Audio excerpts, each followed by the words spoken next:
Viemos aqui falar, então, do marco regulatório, viemos aqui falar, então, de parcerias com o terceiro setor, muitas vezes repasses financeiros ao terceiro setor, pelo menos na maioria das vezes, né? Terceiro setor esse que é formado por entidades sem fins lucrativos que desenvolvem atividades de cunho eminentemente público, de interesse público, né? Elas complementam, então, as atividades do primeiro setor, né, o Estado, e também do segundo setor, aí, da iniciativa privada. Na realidade, isso tomou uma magnitude tão grande, né, como a gente está vendo aqui a sala cheia, que hoje é difícil a gente imaginar que o poder público consiga exercer aí suas atividades, atingir as finalidades públicas sem as OSCs, sem o terceiro setor. Isso aí, né, dada essa importância, foi necessário, então, regulamentar essas atividades, esses repasses, né, e isso nasceu, né, com a Lei 13.019, que é, na verdade, aí o marco regulatório das organizações da sociedade civil. Tá? Inclusive, essa vai ser o ponto de partida aí da nossa explicação, da nossa explanação. Nós vamos começar justamente por atos normativos, né? Primeiro porque, vamos lá, primeiro porque todo o agir da administração pública ele tem que ser balizado na lei, né? Do ponto de vista do particular, ele pode fazer tudo que a lei não proíbe. No nosso caso aqui é um pouco diferente, a gente só vai fazer o que a lei eminentemente permita, né? Então, é muito importante a gente conhecer os balizamentos dessas parcerias, né? Claro que a gente tem que começar a falar um pouquinho aí da Lei 13.019 e também aí do Decreto Regulamentador Federal, que são as normas que o pessoal aí pensa, logo que fala em parcerias aí com o terceiro setor, a gente sempre vai pensar nessas duas normas. E, gente, na realidade é um microsistema. A gente tem aí que conhecer, saber algumas informações a respeito de outras normativas. Principalmente, aí chama atenção, a lei de responsabilidade fiscal é muito importante, não é? Repasse financeiro é despesa. A gente tem que entender aí algumas regras atinentes a despesas, não é? Afinal de contas, muitas vezes a gente se depara com alguns problemas que a gente não vai achar a solução aí na Lei 13.019. Às vezes, essa solução está aí nesse microsistema, em outra norma. Então, assim, esse tema é para chamar a atenção dos senhores que a gente tem que ter um conhecimento normativo um pouco mais amplo.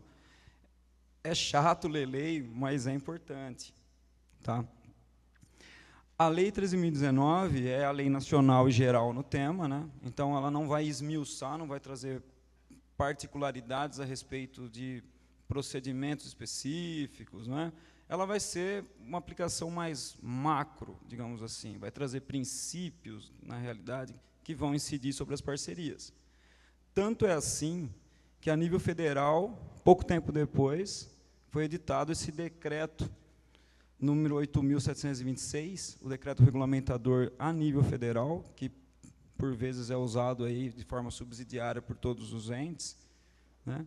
Esse decreto ele esmiuçou, né, principalmente para os entes federais, né, os procedimentos administrativos, a forma, a maneira como essas parcerias tinham que ser estabelecidas. E, principalmente, ela trouxe bastante norma a respeito de transparência, né? Transparência ativa, né? A obrigatoriedade, tanto das OSCs como do poder público, de publicarem os principais termos aí que envolvem a parceria, né? Uma obrigação compartilhada, traz algumas regras de transparência passiva, né, que é o direito do cidadão buscar informações a respeito daquela parceria, que é a melhor forma de controle, né? Isso vai permitir um controle social dessa parceria. Afinal de contas, é justamente o cidadão o maior beneficiário dessas atividades exercidas através das OSCs, não é? E aí, claro, chegamos aí, como eu já tinha adiantado, na Lei de Responsabilidade Fiscal. Gente, essa lei, ela traz normas para a gestão responsável do orçamento, tá? Então, ela vai incidir diretamente aí nas nossas parcerias, porque envolve dispêndio diário, é despesa, tá? Então, você vai observar na lei de responsabilidade fiscal, que, repito, é legal vocês darem uma observada, é impossível aqui nesse tempo a gente esmiuçar todas essas normas, claro, mas é interessante vocês terem uma noção dessa lei, porque ela vai trazer essas normas aí de dispêndio responsável do dinheiro, do erário público, né, para proteger justamente o orçamento de manobras impensadas, né, de uma ausência de regulamentação, que é a primeira dos premissas dela, né? A lei de responsabilidade fiscal, ela vai trazer a obrigação de que toda despesa ela esteja contida na lei orçamentária, legalidade, que é uma das primeiras coisas que a gente faz quando a gente vai formalizar um procedimento, é pedir dotação, tem que estar lá na lei orçamentária. Isso aí vem primordialmente da lei de responsabilidade fiscal, tá? Ela traz os limites de despesas, que muitas vezes também vão envolver essas parcerias. Ela traz algumas condicionantes específicas, ela traz proibições específicas, né? Por exemplo, o início de um repasse nos últimos 2 quadrimestres de um final de mandato. Vai se aplicar.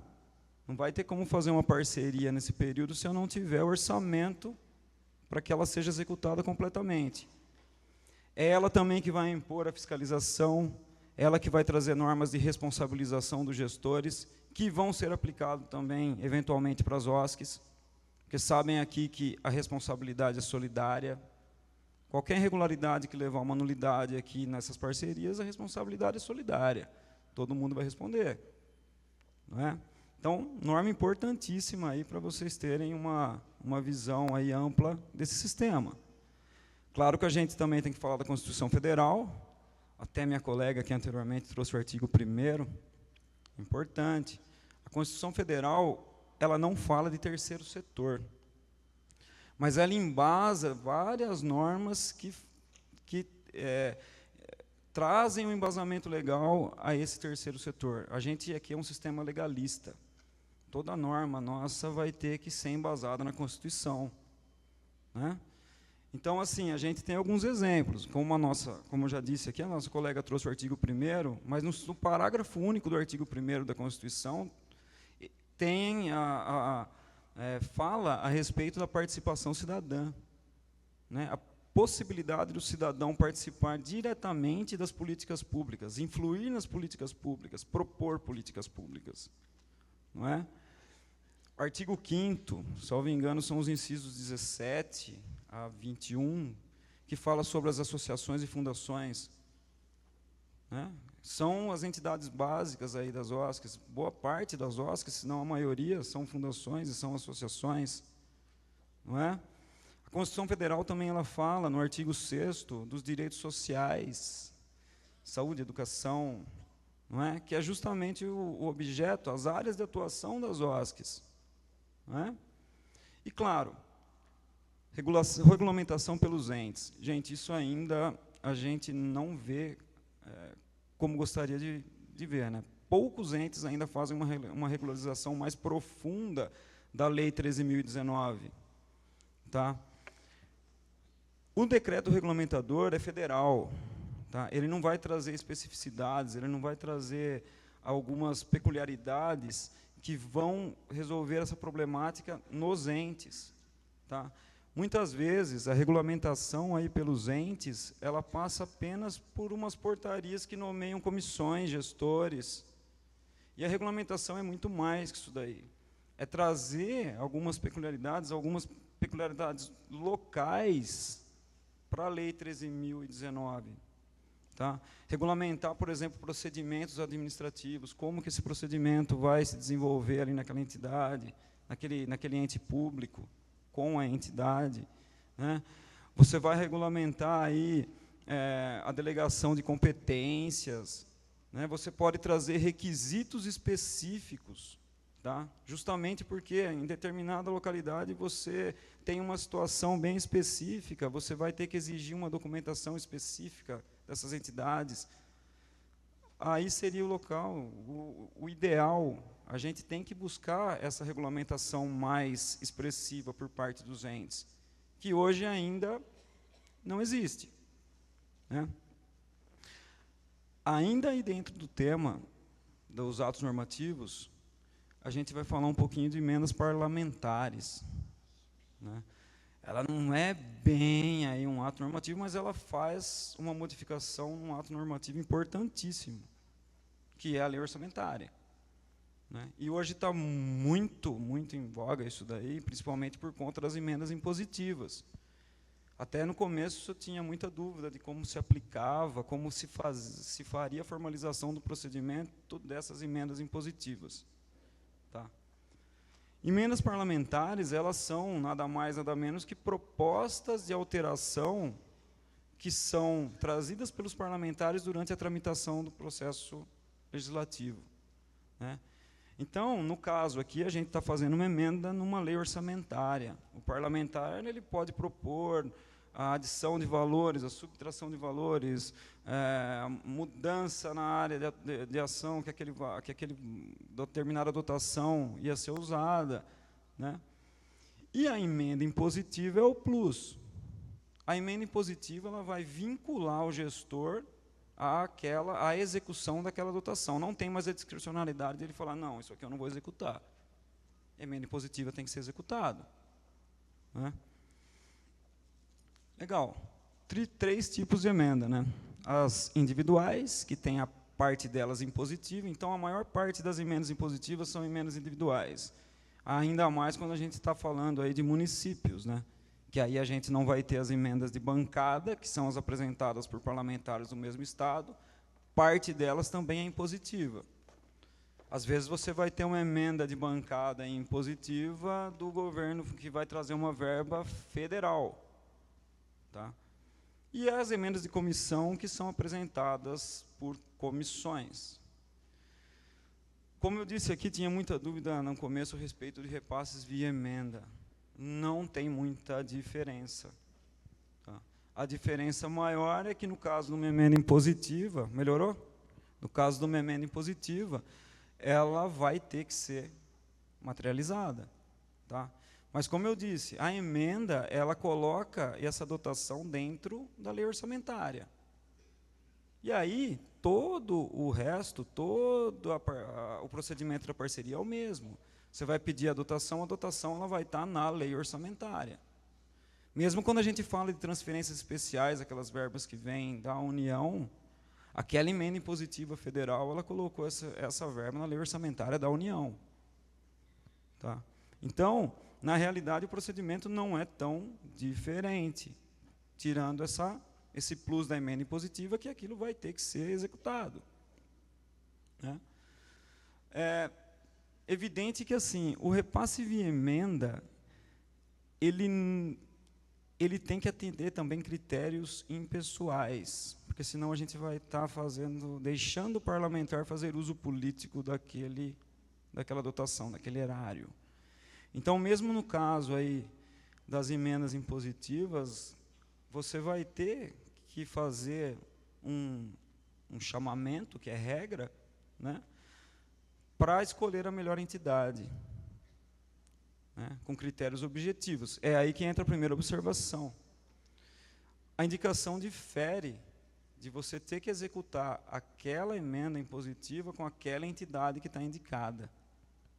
O que é vinculativo aí é a ação, não é a entidade. Tá?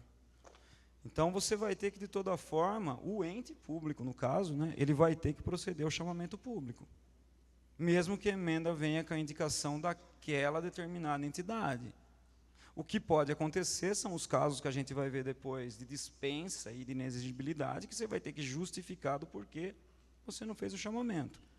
Mas, em regra, o valor que vem no bojo da emenda impositiva, ele está vinculado à ação e não àquela entidade. Tá? Que, inclusive, tem uma instrução normativa do Tribunal de Contas da União, acho que é 93/2024, que ela fala exatamente nisso. Ela fala no âmbito das transferências especiais que são federais, mas aplicáveis a todos aí essas emendas impositivas, que ela fala que a dotação que tem origem na emenda, ela vai estar vinculada às finalidades daquela ação, e não à entidade. E ela vai ter que obedecer o regramento que seria imposto a todas as parcerias, a todos aos procedimentos de parceria. Que é aí que cai o artigo 29.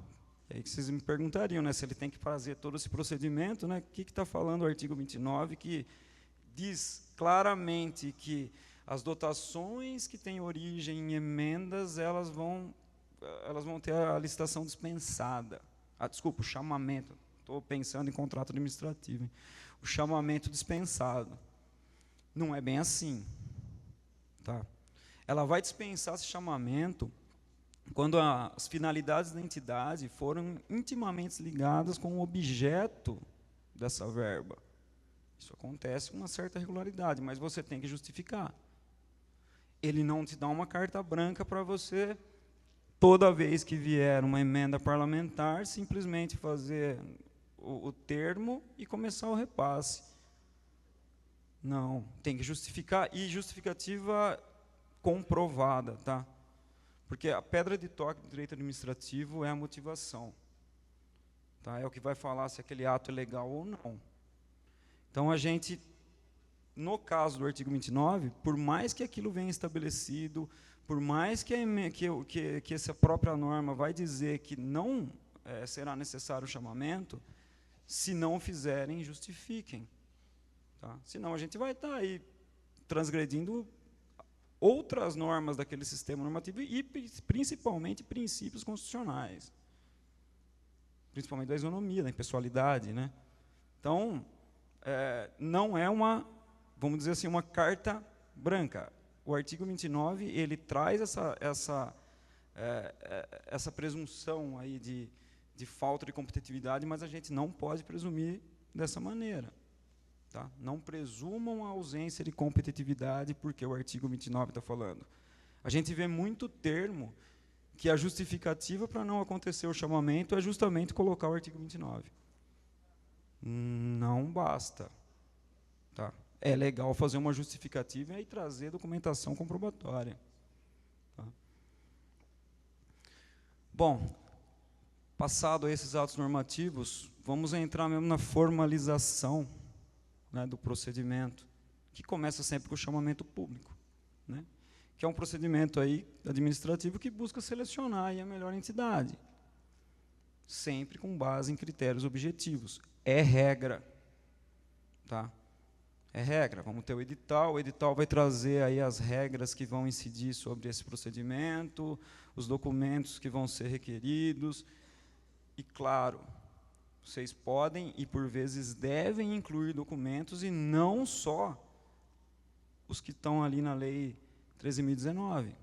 Como eu disse, o que não pode é prejudicar a competitividade, mas incluir outros requisitos, pedir outros documentos do que aqueles que já constam na Lei 13.019 é até esperado. Você dá eficiência para esse procedimento, não é? Regra obrigatória, mas o que pega são as exceções sempre. Né? Nós temos dois tipos aí de exceções, que é os casos de dispensa e inexigibilidade. A turma confunde e também, por vezes, afasta um chamamento sem uma justificativa plausível, até por não entender ali direito como que tá sendo a formação daquela parceria. É fácil distinguir. Dispensa, o chamamento era possível, só que algum acontecimento grave fez surgir uma urgência naquela determinada parceria. Calamidade pública, risco à vida das pessoas, né? Você vai ter, então, que fazer aquela contratação sem o chamamento. Por quê? Porque é urgente. Inexigibilidade, aí a competitividade não existe. Não dá para a gente fazer chamamento. Ou porque a entidade é extremamente especializada naquele objeto, ou por conta da entidade ela ter uma atuação territorial exclusiva. Isso é comum, né? Essa lei permite. Muitas vezes a gente vai fazer uma contratação comum, né, uma contratação num serviço, o Tribunal de Contas é bem incisivo em observar essa questão da territorialidade. Né? Por vezes eles fazem apontamentos, anulam contratações por conta disso daí, dizendo que está sendo direcionado, que há um direcionamento por conta disso. Aqui é até esperado.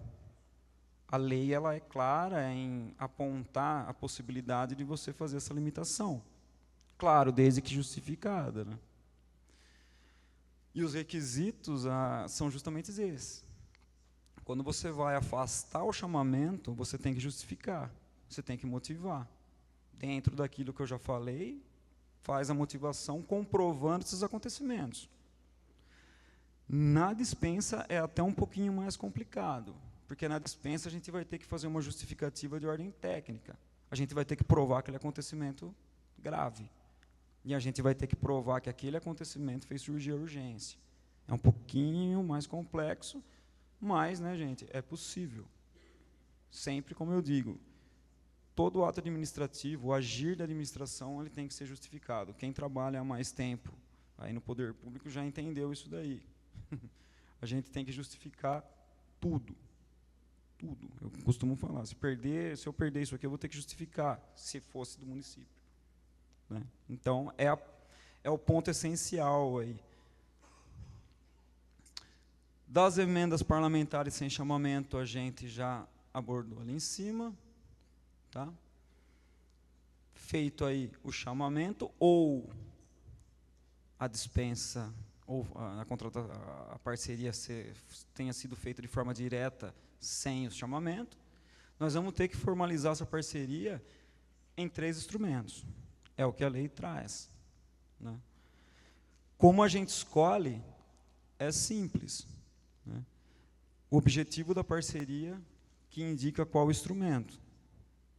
Se você quer que organizações sociais, que o terceiro setor venha até o ente público para que ele execute políticas públicas propostas pelo ente público, a gente vai estar diante de um termo de colaboração. São os entes colaborando com o Estado. Tá? Se for o contrário, se o poder público está procurando, na verdade, se for contrário, se o ente ele vem até o poder público, né, para que uma política pública que ele, né, aperfeiçoou e traz essa política pública para que o Estado fomente, é um termo de fomento, ou seja, é a OSC trazendo uma política pública para ser fomentada pelo Estado. Não é? Esses dois envolvem sempre repasses. Quando não tiver repasse de dinheiro envolvido de um ente para o outro, né, ou, por exemplo, de um ente para a OSC, sempre acordo de cooperação. Não estou falando que é de graça. O acordo de cooperação, ele pode ter lugar até quando você tem transferência de bens.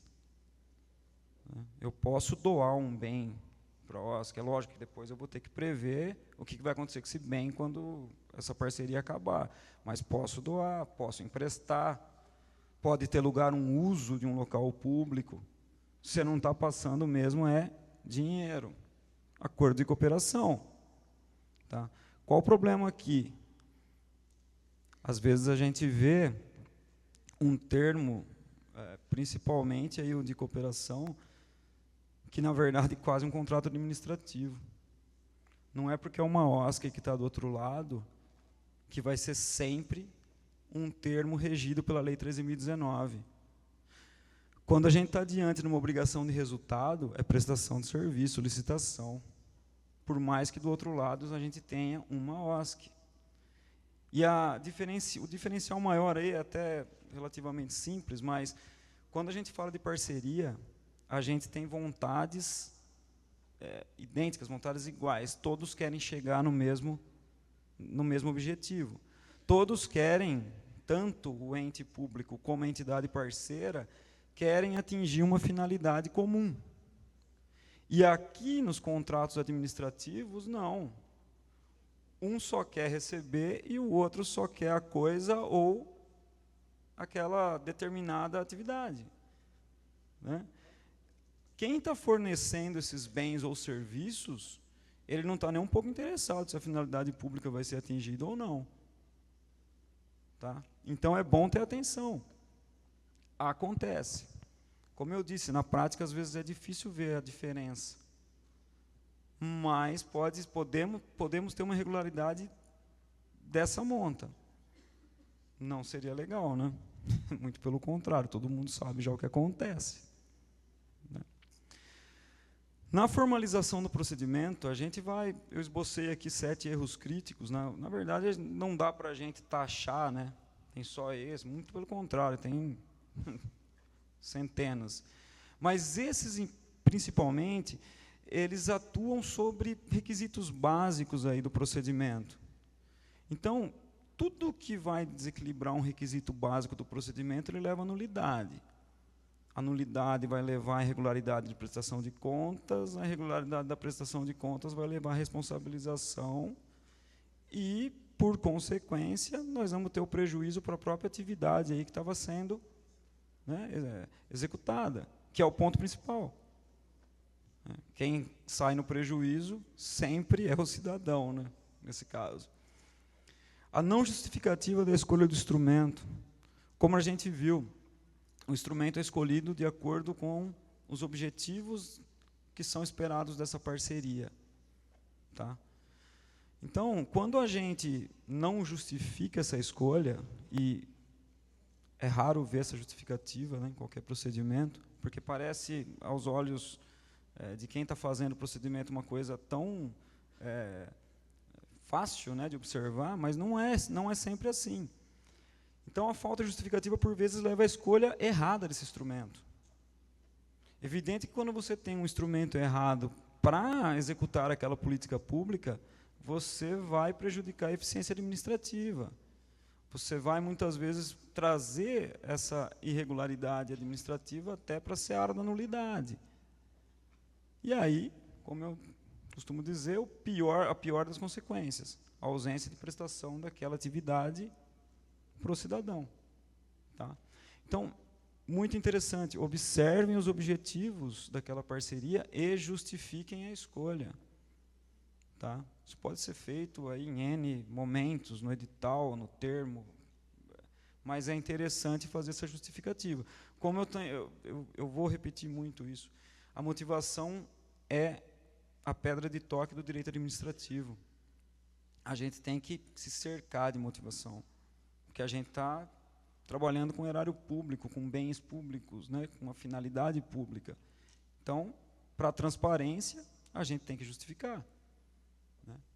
A ausência de parecer jurídico prévio, esse não precisaria nem estar aqui dizendo, porque, na verdade, é uma obrigação formal.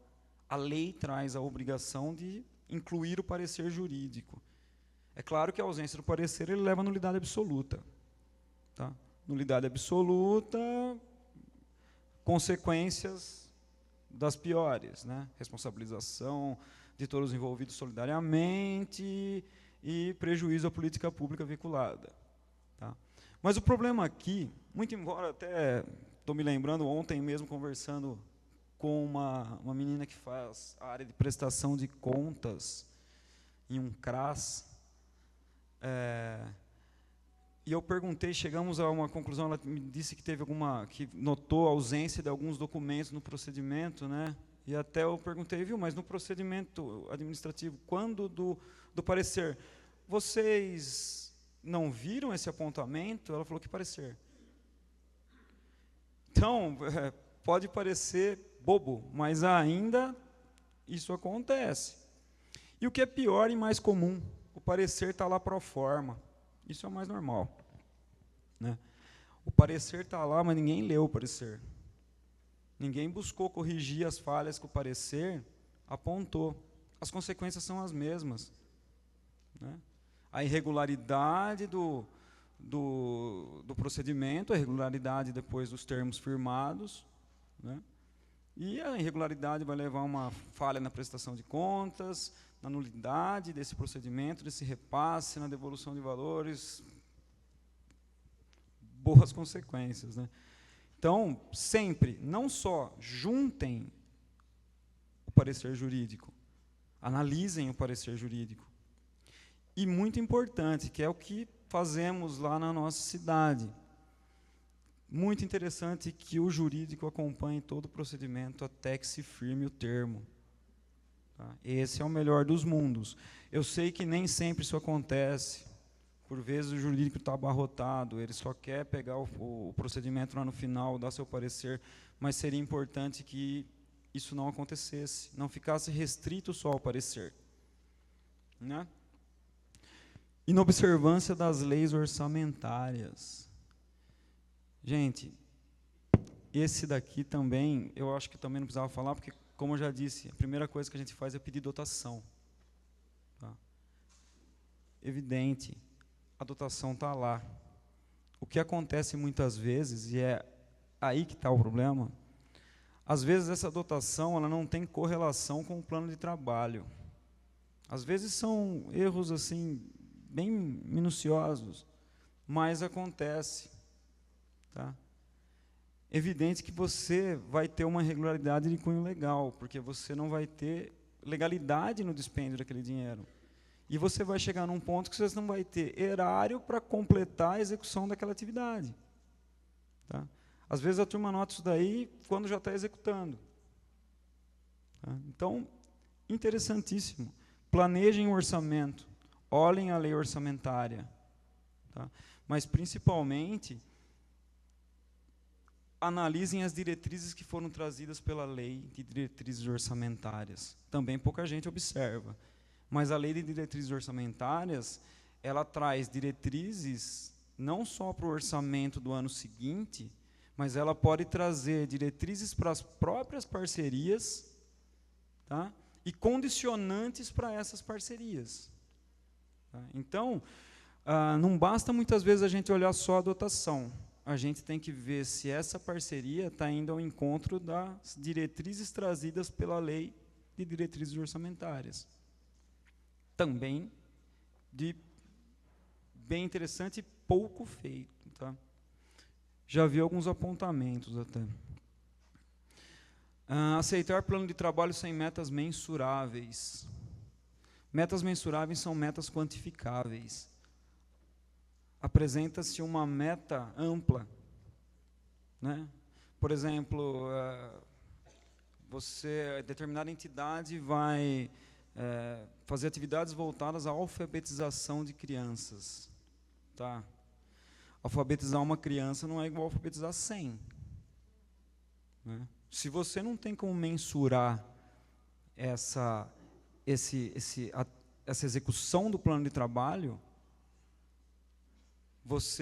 primeiro que você vai ter um claro prejuízo de entender a que ponto daquela execução você está. Se você está atingindo os resultados que você pretendia ou não.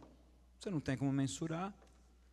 Se você não tem como mensurar, você não tem como fazer uma prestação de contas que seja aceitável. Ela vai ser falha. Não é?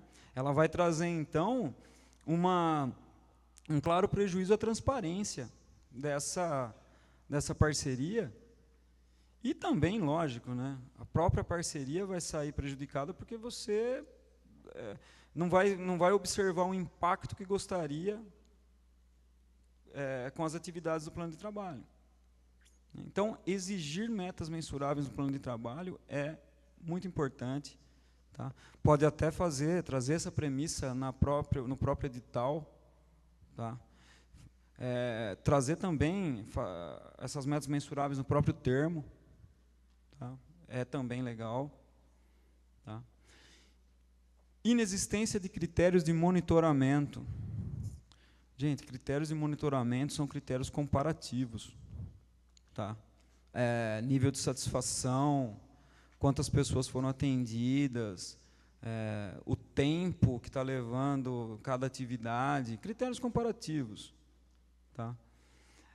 Da mesma maneira, quando você não tem critérios de monitoramento, é como se você não tivesse monitoramento. Afinal de contas, você está monitorando com base em quê?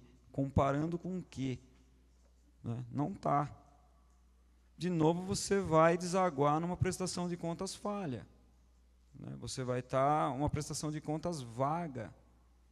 Mais uma vez a gente vai ter falhas aí de cunho não só legal, né, mas na própria execução daquela atividade.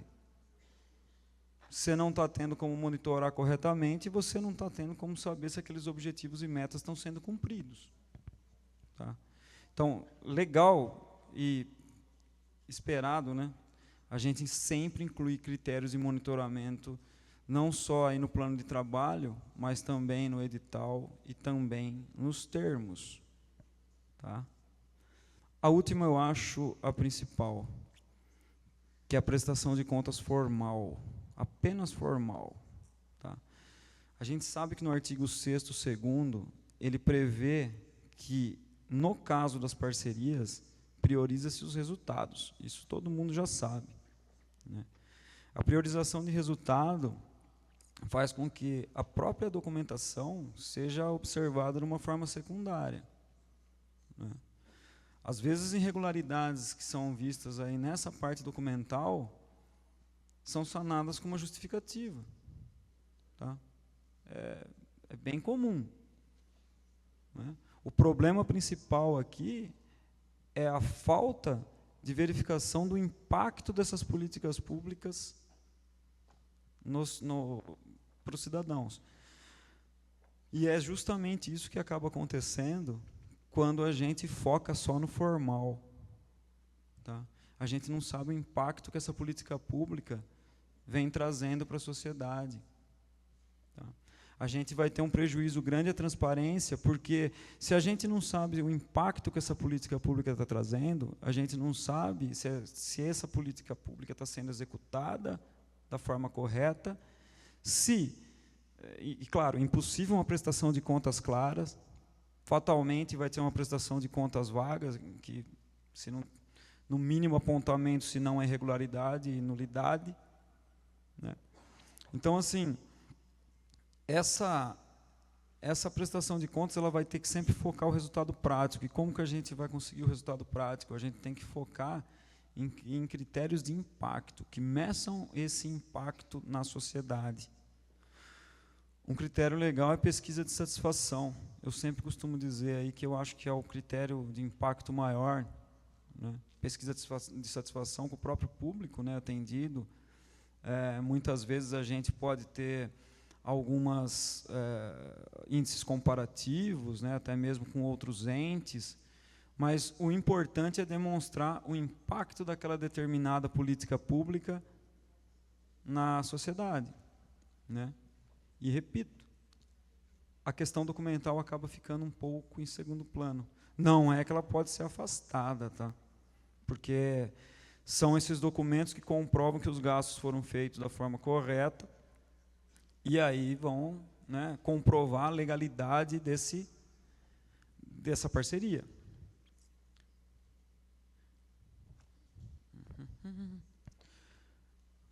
As principais consequências de todos esses erros críticos. Essa acho que todo mundo também, pelo menos, sabe da maioria. A principal consequência é a irregularidade. A irregularidade é porque você está desobedecendo as leis, desobedecendo princípios, né? Você vai, eventualmente, levar à nulidade desse procedimento e do próprio termo, né? Essa irregularidade, fatalmente, ela vai fazer com que a prestação de contas ela seja vaga, seja inválida, levando à reprovação.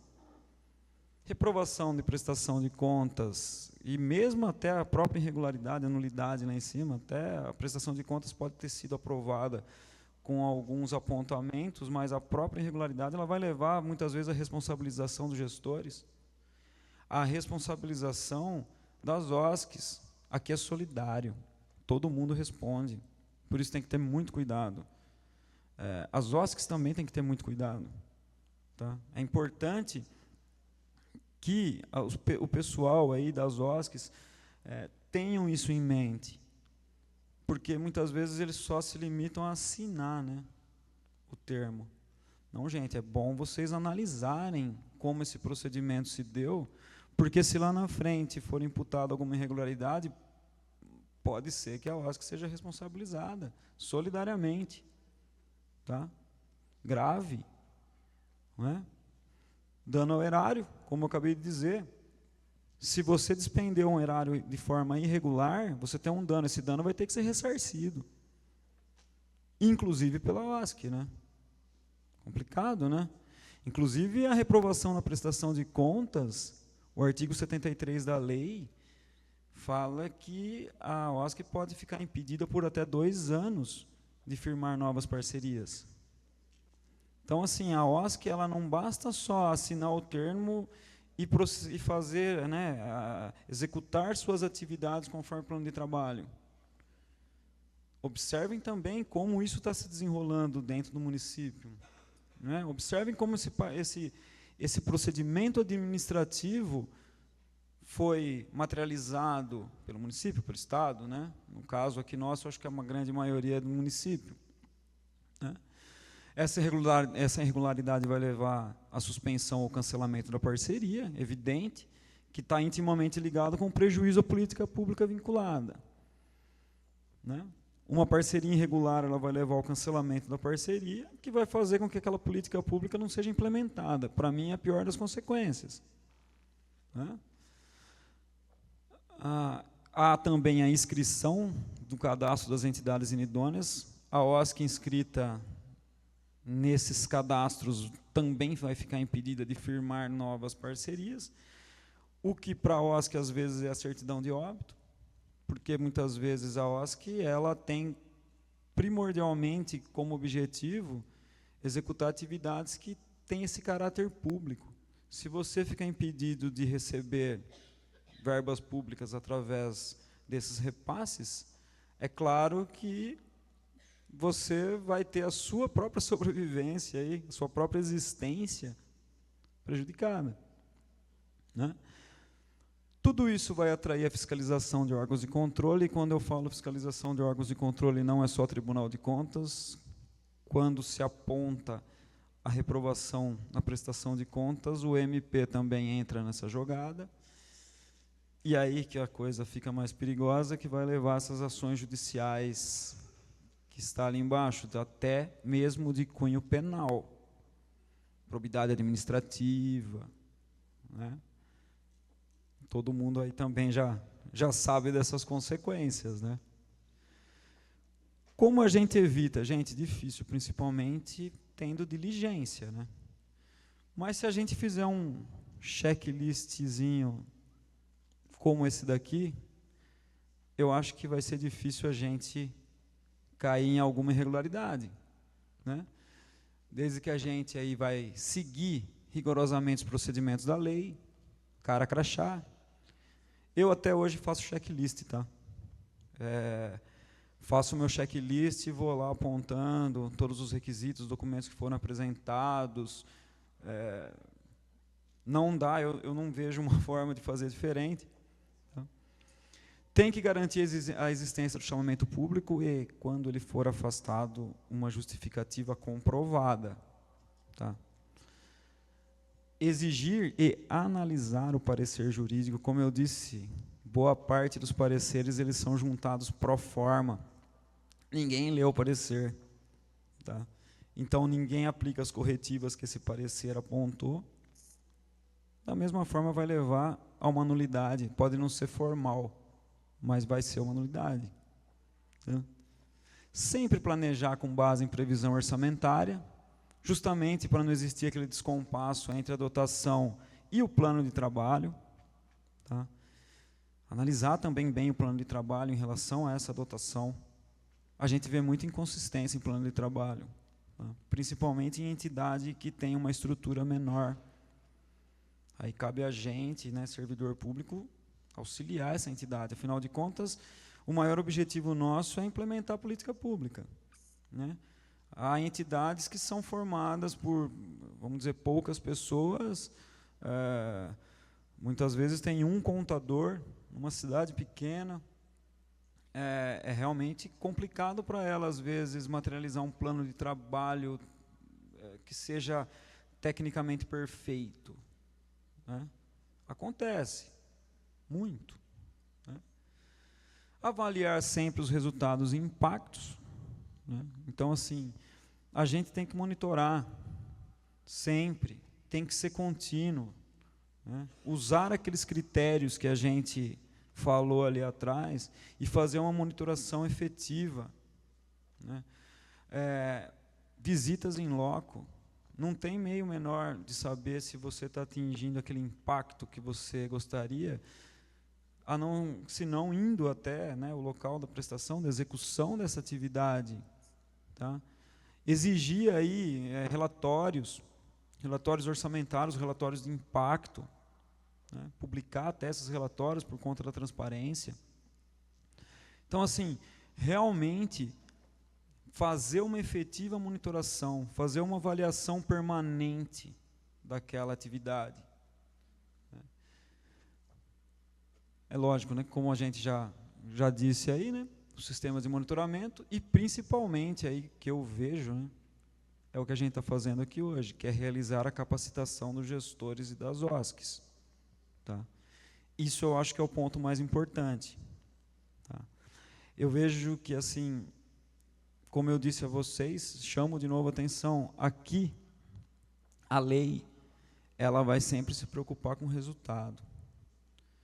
Então, tudo que for irregularidade que a gente conseguir justificar dentro desse procedimento administrativo, fatalmente você não vai ter problema.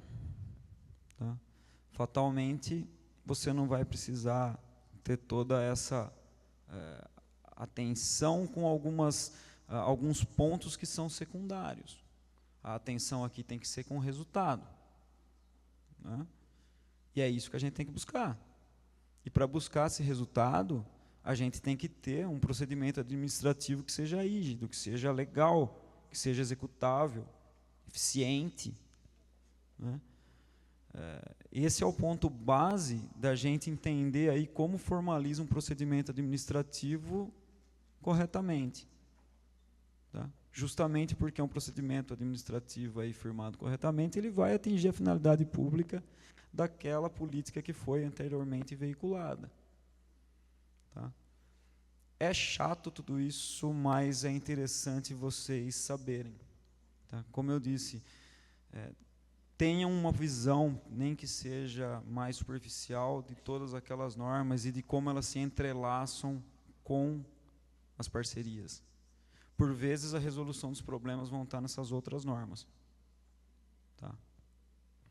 Gente, legal, eu não vou me estender muito mais, vou deixar aí para as perguntas, tá? Que eu acho que é o mais importante. A gente está aqui para ter um debate, né, para ter uma troca de ideias, e não que eu seja aí o único a trazer as ideias. Não é, Oswaldo? É, né? É isso mesmo, maravilha. E tem várias perguntas já, viu? Eu imaginava. Várias perguntas já. Bom, primeiro... Vou deixar meu e-mail também. Deixa o e-mail. Se quiser aí também mandar pergunta por e-mail. Alguém quer fazer as perguntas, ou a pergunta de próprio punho, de próprio gogó? Porque o pessoal tem um sistema, o pessoal manda, entendeu?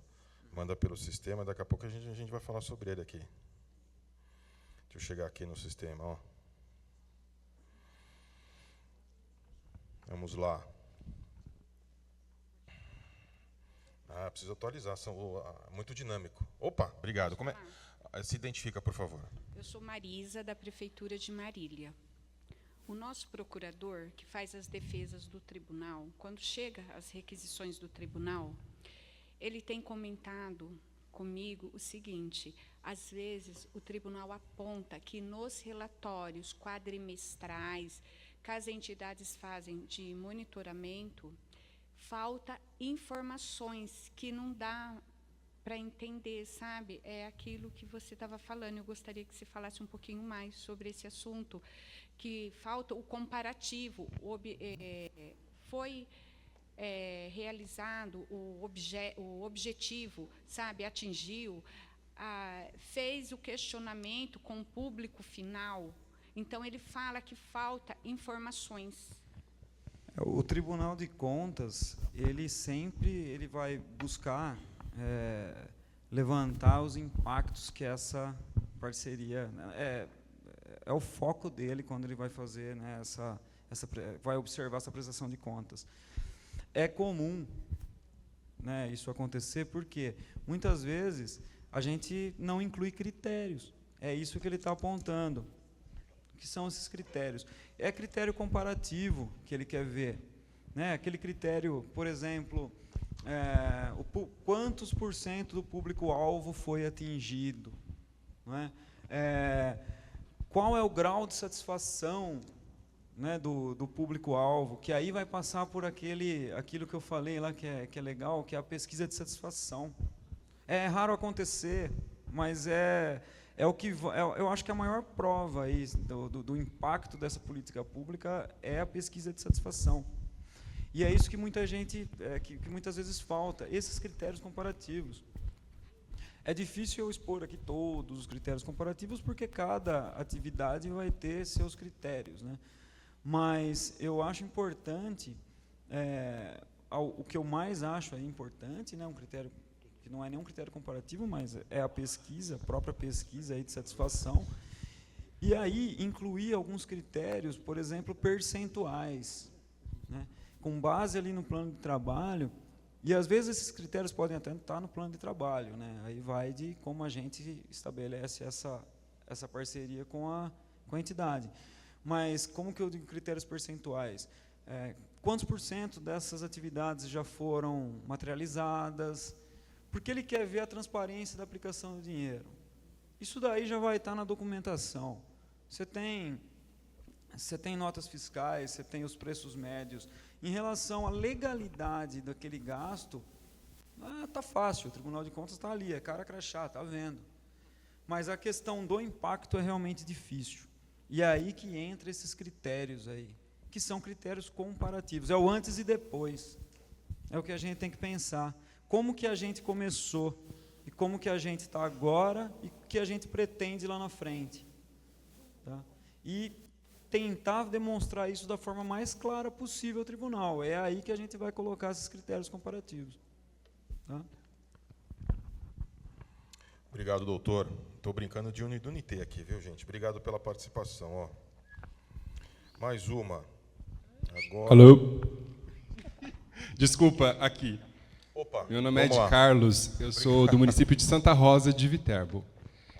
Doutor Ademar, uma das falas, óbvio, a palestra foi maravilhosa, mas uma das questões que me chamou muita atenção foi a questão do parecer jurídico, né?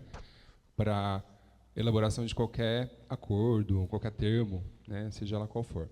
E a gente sabe que os procuradores, né, fazem aquela análise técnica e no final vem com aquela observação que este parecer tem, né, sobre o prisma técnico, enfim, que os detalhes sórdidos é de responsabilidade mesmo, né, das comissões de monitoramento, do gestor da parceria. Nesse contexto, eu queria pedir sua opinião com relação, né, até para otimizar o tempo do procurador, né, os nossos municípios são pequenos, muitas coisas a serem feitas, mas sua opinião com relação à confecção de parecer jurídico para minutas padrão, né, para que a partir disso, né, com essa positividade, seja feita aí as parcerias com tranquilidade. Obrigado. Se identifica, por favor, de onde que você fala, seu nome? É de Carlos Santa Rosa de Viterbo. Boa, obrigado. A minuta padrão, ela não só é uma coisa aceitável, como em algumas vezes, até, por exemplo, quando a gente está falando de contratação via licitação, ela é esperada, porque ela traz eficiência, né? Ela traz eficiência àquela determinada atividade. Não vejo, assim, uma questão de irregularidade por existir minutas padrões. Mas eu não acho interessante aqui, porque aqui a gente tem algumas peculiaridades. Tá? E por mais que eles falam, olha, esse parecer é opinativo, eu vejo que nesse caso aqui ele é conclusivo. Ele acaba vinculando o procurador. Tá? Eu não iria por esse caminho.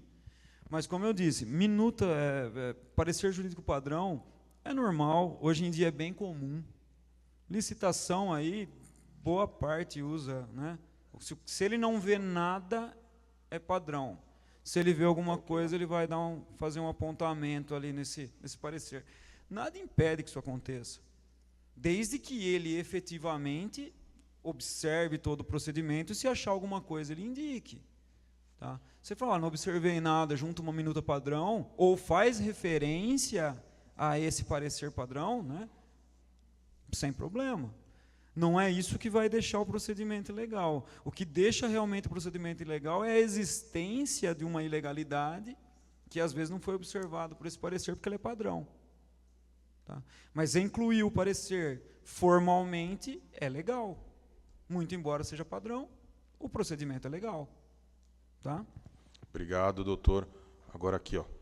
Bom dia, meu nome é Tainá, eu sou do município de Jaú, setor de monitoramento, e eu tenho uma dúvida em relação ao fundo do Conselho do Idoso, porque nós temos um caso de uma parceria que foi feita com o Hospital Amaral Carvalho, lá em Jaú, mas precisa ser monitorado, e a equipe é da assistência, a princípio, né?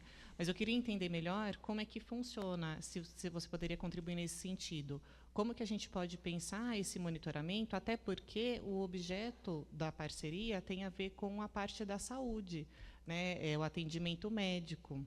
Então, a gente fica na dúvida de como fazer esse processo para que ele seja regular. Geralmente, eu sou do seu ladinho ali, eu sou de Barra Bonita. Geralmente, há uma comissão de monitoramento, né? Vem uma portaria que nomeia uma comissão de monitoramento. Esse é o esperado. Tá? Então, por exemplo, se a parceria é em relação a determinada área de saúde, essa comissão de monitoramento ela deve ter agentes que têm esse conhecimento técnico para conseguir fazer o monitoramento. Eu não posso, por exemplo, esperar que uma comissão geral consiga monitorar N atividades. As atividades não são iguais. Muitas vezes eu não tenho capacidade técnica para fazer esse monitoramento. Eu não entendo o que está acontecendo. É como se me colocar numa comissão de monitoramento de uma atividade de saúde. Eu não entendo nada. Eu não sei nem por onde começar. Então, assim, o ponto principal que eu acho é não só a nomeação das comissões, mas que as comissões elas tenham uma certa ligação com essa atividade. Você entenda do que você está monitorando. Tá? Não sei se é exatamente isso que você buscava, mas, pelo que eu percebi, vocês têm uma comissão de monitoramento? Tem, mas ela é geral ou não? Como que ela é formada? Tá. Então, exatamente, é o que está faltando alguém que tenha um conhecimento técnico para conseguir fazer a correta monitoramento. É aí que está a falha. Né? Tem que modificar essa comissão, tem que inserir alguém com esse conhecimento, ou nada impede que você tenha outra comissão de monitoramento. Tá? Na maioria das vezes as comissões até se fazem por funções gratificadas, né? Mas nada impede que você tenha uma outra comissão com pessoal mais técnico para fazer frente àquilo lá. Né? Esse é um problema grave e isso causa uma falha bem grave no monitoramento.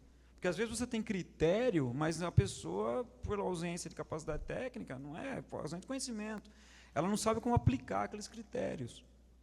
Né? Eu acho que esse é o seu problema. Está faltando ter na comissão pessoas com essa tecnicidade aí que consigam fazer frente. Assim como a Tainá, obrigado, Tainá, pela pergunta, temos aqui mais uma. Bom dia, meu nome é Carlos Ribeiro, sou da Associação Educacional Maria do Carmo. Doutor, eu tenho uma questão referente à responsabilidade solidária. O senhor falou que a OSC responde solidariamente, mas nós temos os apontamentos realizados pelo Tribunal de Contas, em qual sentido? No sentido da elaboração do termo e do edital. Nós participamos, vencemos e administramos 8 unidades de creches. Temos pesquisas de 98% de aprovação. Só que eu não consigo fazer a defesa referente ao que já foi executado. Tanto ao termo como ao edital, eu não consigo fazer a defesa. E eu queria saber se isso pode nos atingir, mesmo mesmo fazendo a defesa e apresentando toda a documentação conforme os apontamentos, não só conforme o edital e o TR. Na realidade, essa responsabilidade solidária ela é regra, né, mas há exceções. No seu caso, o que vai gerar essa responsabilidade solidária? É aquele dispêndio que foi irregular. Se você comprovou, inclusive documentalmente, que mesmo lá atrás você teve esse dispêndio regular, eu não vou ver problema nenhum. Eu creio que você não tenha como ser atingido, principalmente se você apresentou o quê? A justificativa, a motivação. Nesse ponto, na questão aí do ressarcimento, a questão documental é bem importante, tá? Porque muitas vezes você não atingiu, como eu disse aqui, o controle é finalístico, né, de resultado. Mas às vezes você não atingiu 100% daquela meta, mas prestou, você fez as justificativas e prestou o trabalho corretamente. Beleza, não teve problema. Só que aqui, durante a execução, você teve uma falha gravíssima na compra ou na contratação de alguma atividade. Muito embora seja secundário, isso vai, mesmo você tendo concluído os objetivos daquela política pública, vai levar ao ressarcimento. Tá? E aí, como eu disse, a regra é a solidariedade, mas, né, regra tem exceção. Né? Se você quebrar esse nexo, você fala, olha, o problema não foi meu. Isso aqui aconteceu de uma forma irregular, porque isso veio de uma determinação ali do município, sei lá, ou aconteceu algo aí que não estava na minha seara de atuação, não vai ter por que te responsabilizar.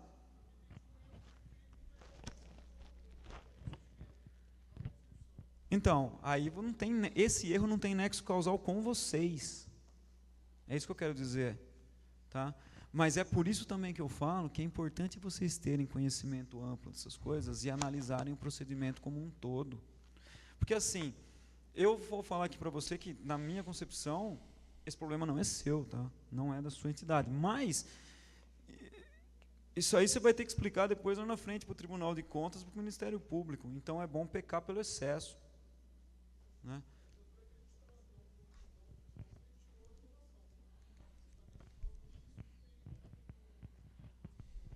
Na realidade, o que poderia aí ser feito, a renovação, ela quase funciona como uma novação, né? A depender do vício, ele não vai trazer isso com ele. Mas talvez, né, realmente vocês tenham razão. Eu não sei até onde esse vício, essa irregularidade vai. Tá? Isso aí precisava olhar realmente o procedimento em si. Mas, como você está aí me dizendo, vocês não foram os responsáveis pela eclosão dessa irregularidade. Muito pelo contrário, por vezes vocês sofreram com essa irregularidade. Por isso que eu não vejo aí como ter essa responsabilização. Ademar, doutor, vamos aqui para a ponta esquerda. Ó. Depois vamos essa e depois só mais uma. Tá bom? Depois mais recadinhos antes do almoço. Bom dia. Meu nome é Bruna, eu sou da Prefeitura de Itapecerica da Serra. E eu sou uma das responsáveis da parte da contabilidade e a gente acaba dando uma assessoria em alguns assuntos do terceiro setor para o próprio jurídico também. E uma das coisas que são novas no nosso município, que pegou uma grande magnitude, foi as emendas impositivas dos nossos vereadores, que é previsto em orçamento, a gente mantém as ações previstas de acordo com o plano de trabalho o máximo que a gente pode. Porém, todo vereador ele indica uma verba para um projeto de uma OSC em específica. E o que a gente se pegava era o artigo 29. Então, foi essa a minha dúvida. Ele nos protege, entre aspas, sobre isso, ou esse chamamento público dessas emendas seria de responsabilidade dos vereadores ou da Prefeitura? Porque são as secretarias que são os gestores depois do termo firmado.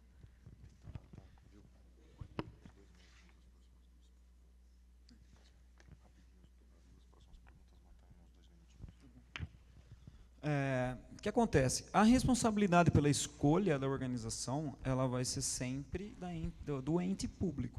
Ele só indicou.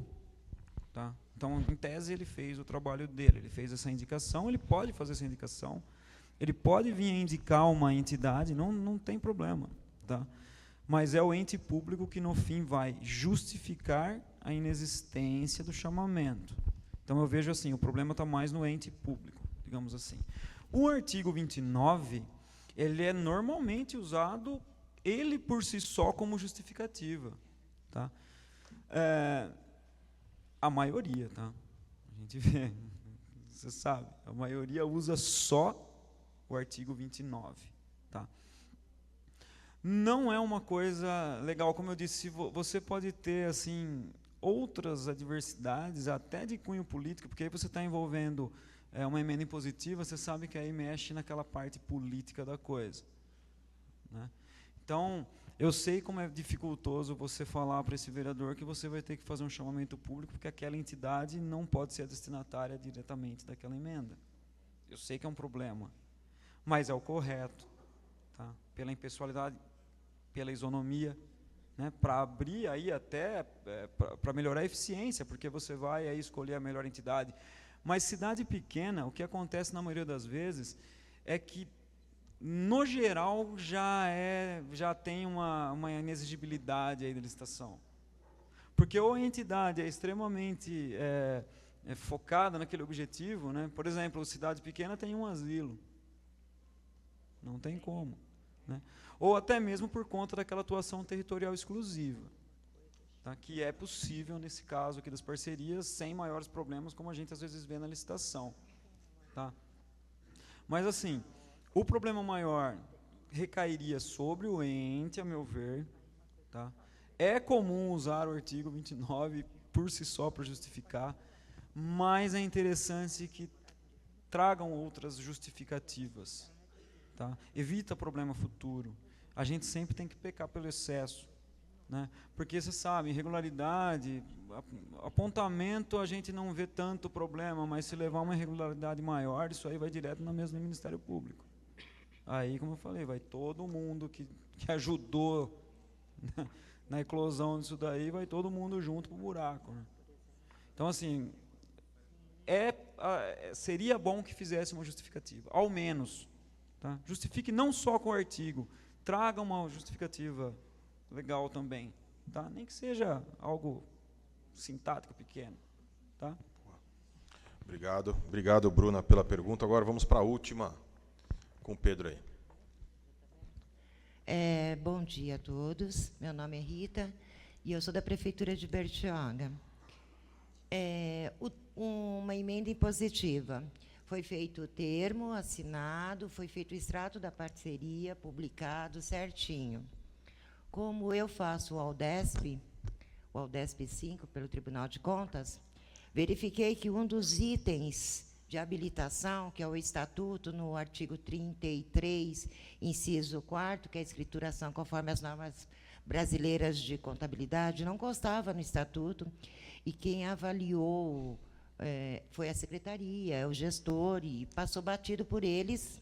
Nós temos 10 dias úteis para passar as informações na Aldesp, e consta uma irregularidade nesse processo.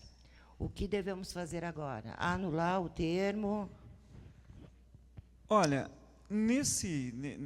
de acordo com o que a senhora está me falando, essa ausência documental, eu vejo que ela pode ser convalidada. Existe a figura da convalidação no direito administrativo. Então, quando você não tem prejuízo efetivo ao erário, por exemplo, a execução dessa parceria está sendo feita a contento. Tá? Você está comprovando aí os impactos, está ficando claro aí que ela está sendo desenvolvida aí de acordo com o plano de trabalho. Isso aí pode ser visto, vamos dizer, não como uma mera irregularidade, mas como uma irregularidade. Você pode convalidar esse ato trazendo essa documentação. É claro que é esperado que lá atrás ela já estivesse em ordem. Tá? E assim, eu tô presumindo que assim estivesse. Tá? Porque às vezes o cara... Isso acontece bastante. Você pede em todas as certidões negativas, não vem uma certidão negativa. É evidente porque que não veio. Porque não está em ordem, não tem. E eles esperam que passe batido. E às vezes passa. Mas eu não vejo problema aí de você fazer essa convalidação, pedir essa documentação para eles. Inclusive, se conseguir, aí, provavelmente ela tem uma data pregressa, né? Junte essa documentação, convalide o ato. E aí presta tudo o que precisar aí na UDESP, as informações necessárias, presta com base nessa documentação. Convalide.